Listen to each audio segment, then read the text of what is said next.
मूग तर पेरताना पेरला पण. तर नमस्कार मित्र आणि मंडळींनो, तर कसं आहात?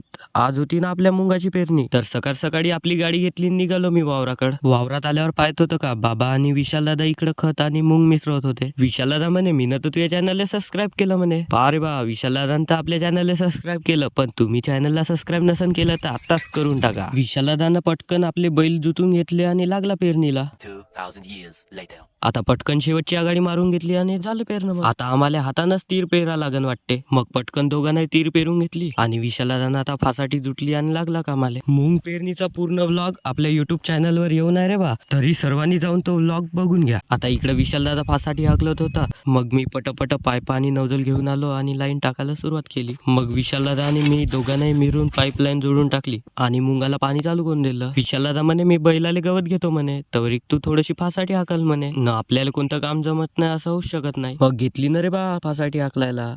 आता पटपट फासाठी हाकलून टाकतो आणि पूर्ण करून टाकतो आणि घराकडे चालू जातो. मग आजच्यासाठी एवढंच. भेटू मग पुढच्या व्लॉग मध्ये. धन्यवाद.